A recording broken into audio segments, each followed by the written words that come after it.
श्री गुरुवर श्री विद्यासागर जी महाराज जी के 3 कम 9 करोड़ मुनि राजाओं के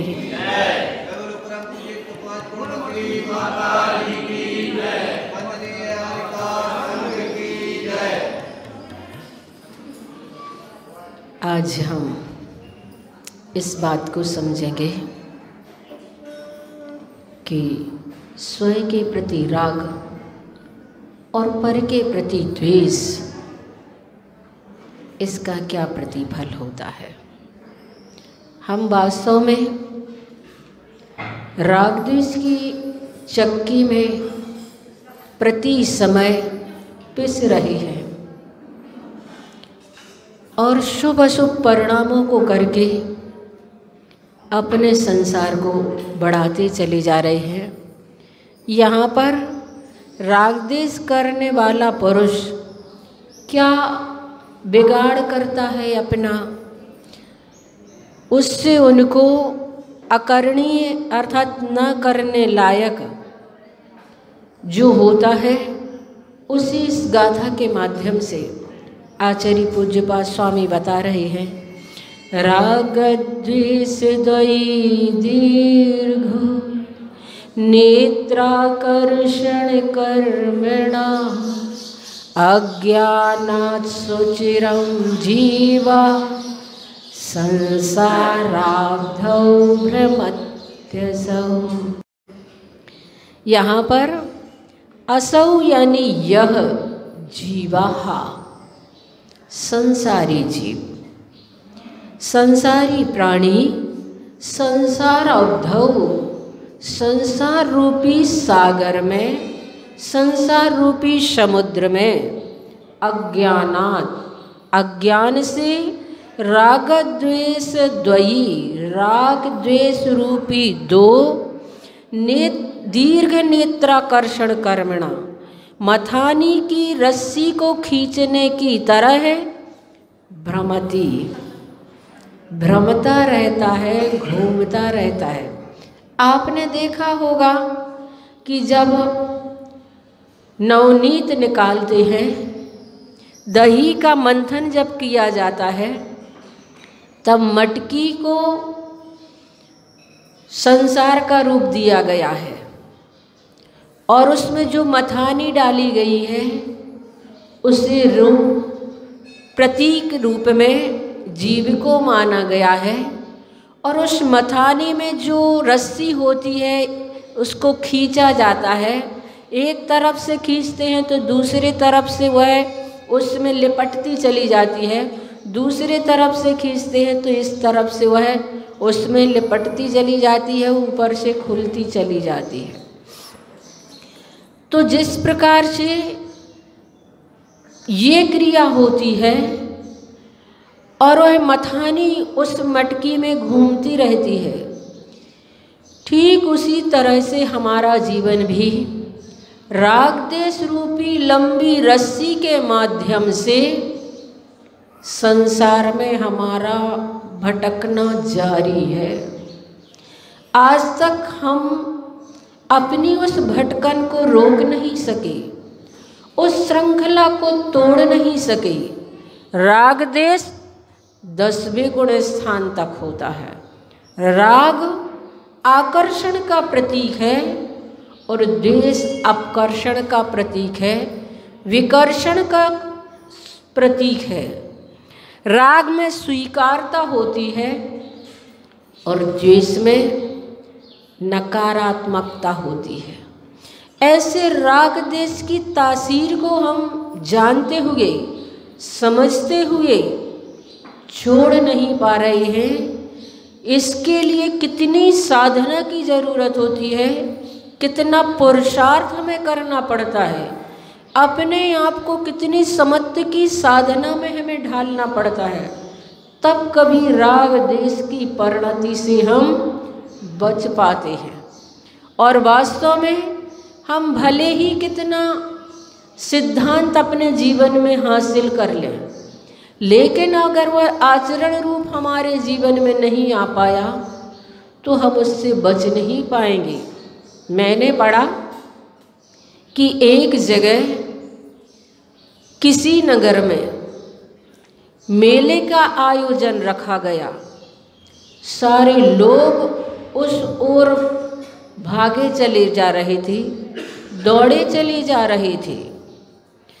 सभी में उत्साह था, सभी में उमंग था। धर्म के प्रति भले ही थोड़ा बहुत हमारा उत्साह रहे, लेकिन लौकिकता में और भौतिकता में तो भरपूर उत्साह होता है। तो सारा नगर उस मेले को देखने के लिए चला जा रहा था। अचानक एक व्यक्ति कुएं में गिर गया। वह व्यक्ति चिल्ला रहा है कि भाई मुझे बाहर निकालो, मैं कुएं में गिर गया हूँ, मैं किसी तरह से यहाँ पर लटक गया हूँ। पेड़ों को पकड़ करके, कुएं की दीवारों में छोटे छोटे पौधे उगाते हैं, उनको पकड़ करके वह लटका हुआ था और चिल्ला रहा था। चूँकि मेले का शोरगुल था, हो हल्ला था, सबको अपनी अपनी पड़ी थी। ऐसी भीड़ में, ऐसे शोरगुल में किसी की कौन सुनता है। उसकी आवाज़ किसी तक पहुंच ही नहीं पा रही थी। सब अपने अपने में मस्त थे, सब अपने अपने काम में लगे हुए थे। एक अचानक कुएं के पास से बौद्ध भिक्षु निकला। उसके कानों में उस व्यक्ति की आवाज़ सुनाई दी। वह कुएं के पास गया, झांक करके नीचे की ओर देखा तो एक व्यक्ति लटका हुआ था, तड़प रहा था। वह चिल्लाया कि मुझे बाहर निकालो, मैं मरा जा रहा हूँ, मेरे हाथ अब बिल्कुल थक चुके हैं, मैं कुएं में गिरने वाला हूँ, मुझे बाहर निकालो। बौद्ध भिक्षु ने कहा, क्यों तुम व्यर्थ में बाहर निकलना चाह रही हो? उसने उपदेश देना प्रारंभ कर दिया। उसने कहा, संसार दुखमय है, यहाँ दुख है, सांसारिक जीवन ही दुखमय है। यहाँ आकर के क्या करोगे तुम? क्यों व्यर्थ में मुझे परेशान करते हो और तुम परेशान होते हो? बाहर निकलोगे तो फंस जाओगे, पुलिस तुमसे पूछेगी, लोग तुमसे प्रश्न करेंगे कि कैसे गिर गए कुएं में, तुम्हें इतना बड़ा कुआं नहीं दिखा। बहुत सारी तुम्हारे सामने परेशानियां आ जाएंगी। इसीलिए वहीं रहो और वहीं पर अपने जीवन में उस संसार की दुखों से बचने की जो श्रृंखला है उसको तोड़ो, अब व्यर्थ में चिल्लाना मत। उपदेश दे करके वह चला गया। थोड़ी देर बाद एक सिद्धांत शास्त्री जी निकले। उनके लिए भी आवाज़ सुनाई दी और वो गए कुएं के पास, झांक करके देखा तो उन्होंने भी उपदेश देना प्रारंभ कर दिया। उन्होंने कहा कि देखो, तुम्हारे पाप कर्म का उदय चल रहा है। पिछली जिंदगी में तुमने किसी को कुएं में डाला होगा, तो अब उसका तुम्हें फल मिल रहा है, तुम भोग लो उसका फल और कर्म से मुक्ति पालो। प्रकृति ने तुम्हें मौका दिया है, यही स्थान अच्छा है, अकेले में उसे भोग लो। बाहर निकलोगे तो लोग तुम्हारी मजाक उड़ाएंगे और तुम्हें अपने कर्म का फल तो भोगना ही पड़ेगा। इसीलिए वहीं रह करके भोग लो। क्या तुमने कर्म सिद्धांत नहीं पढ़ा है? जो कर्म किया है उसे तो भोगना ही पड़ेगा। सिद्धांत शास्त्री ने 2-4 गाथाएं और सुनाई और चले गए। उन्हें सिद्धांत दिख रहा था। उस समय मरता हुआ व्यक्ति, तड़पता हुआ व्यक्ति नहीं दिखाई दे रहा था।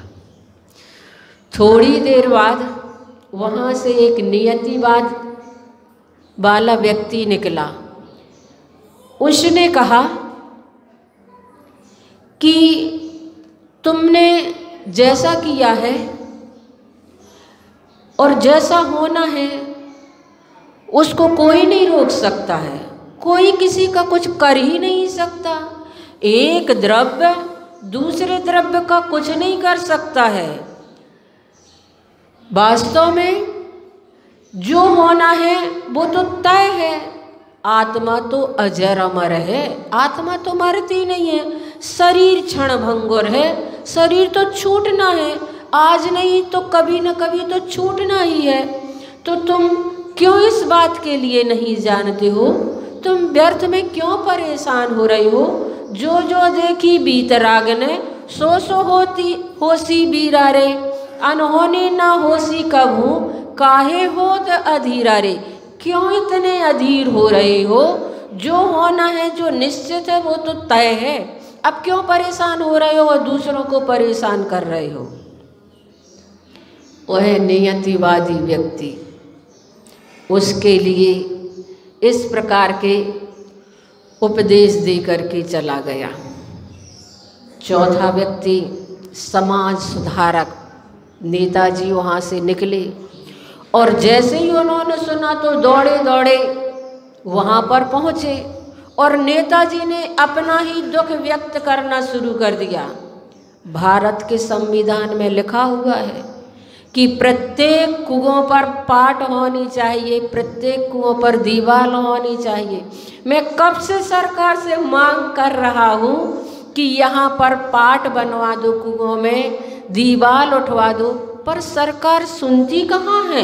अब खुलेंगी सरकार की आँखें। मैं अभी हड़ताल करता हूँ और हजारों लोगों की भीड़ इकट्ठी करता हूँ और प्रत्येक कुओं पर पाट बनवाऊंगा, दीवार उठवाऊंगा ताकि कोई मर ना सके। उस व्यक्ति ने कहा, पहले मुझे तो बचा लो, बाद में हड़ताल करना। उसने कहा, तुम्हें कैसे बचाऊं? तुम तो अपने आप को धन्य समझो, तुम शहीद हो। उसने कहा, नहीं, मुझे बाहर निकालो, मैं भी आपके आंदोलन में सम्मिलित होऊंगा। उसने कहा, तुम कैसी उल्टी बातें करते हो? तुम ही तो मेरे आंदोलन के प्रमाण हो।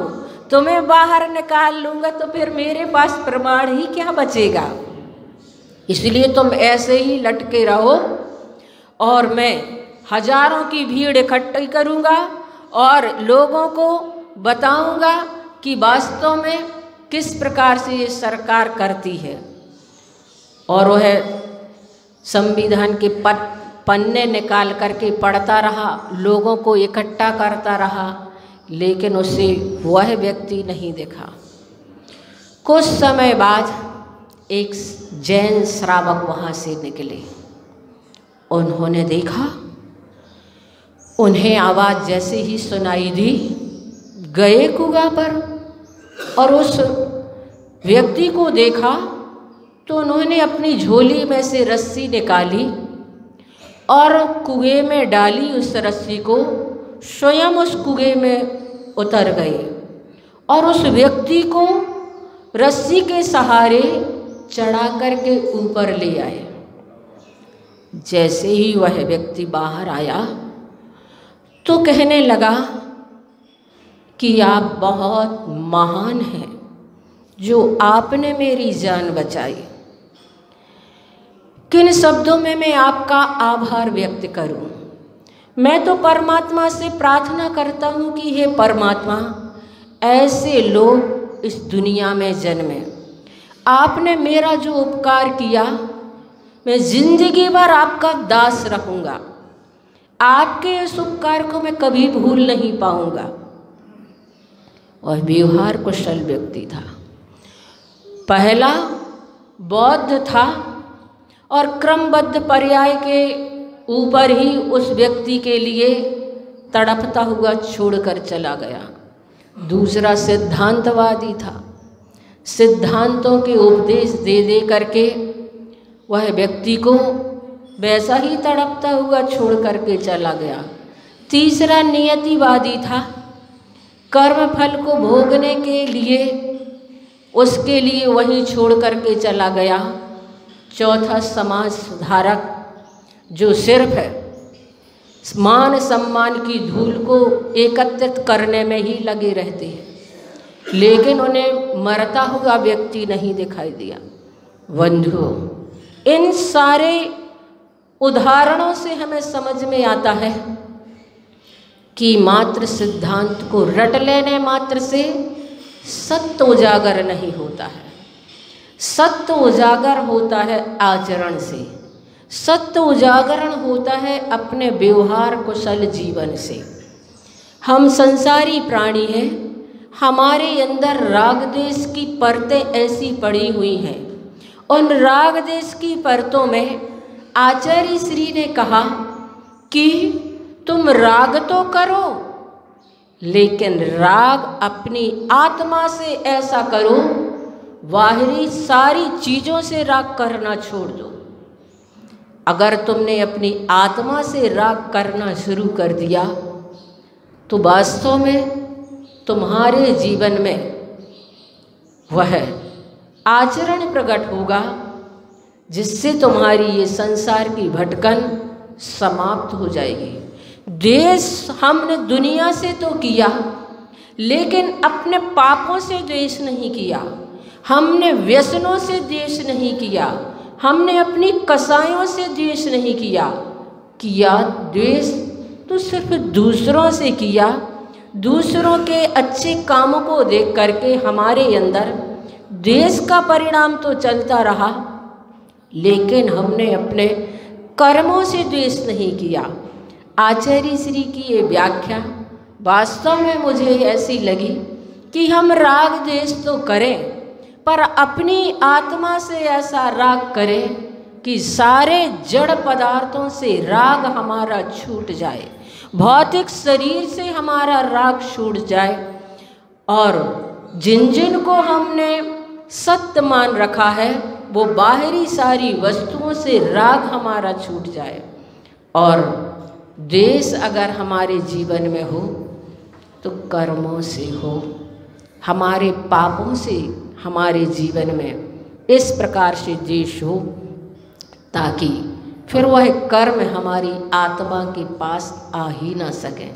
तो यहाँ पर राग द्वेष द्वयी दीर्घ नेत्राकर्षण कर्मणा अज्ञानात्, बात कही गई है अज्ञान से इस प्रकार के कार्य हो रही है। पंचमी विभक्ति का प्रयोग किया गया है। ये सारी राग द्वेष की जड़ अज्ञान है, और अज्ञान 12वें गुण स्थान तक होता है। क्षयोपशम जन्य अज्ञान 12वें गुण स्थान तक होता है। मिथ्यात्व जन अज्ञान पहले गुण स्थान में होता है। हम इस अज्ञान से हटें और ज्ञान को अपने जीवन में ऐसे ज्ञान को प्रकाशित करें जिसके माध्यम से ये संसार का जो मंथन चल रहा है राग देश रूपी रस्सी से, और संसार का जो समुद्र है उसमें हमारी आत्मा मथानी का रोल कर रही है और उसमें घूम रही है। जितनी तेजी से हम रस्सी घुमाते हैं उतनी तेजी से वह मथानी भी घूमने लगती है। यानी कि हमारे योगों की चंचलता जितनी जितनी अधिक होती चली जाएगी उतना उतना अधिक हमारा संसार बढ़ता चला जाएगा। तो बंधु, आचरण को हम अपने जीवन में आत्मसात करके राग द्वेष की इस रस्सी को तोड़े ताकि हमारा जीवन सार्थक बने, सफल बने और अपने लक्ष्य को प्राप्त करके नवनीत के रूप में हमें वह केवल ज्ञान प्राप्त हो। 9 बार बड़े बाबा का जाप करेंगे। ओम ह्रीं श्रीं क्लीं मैं बड़े बाबा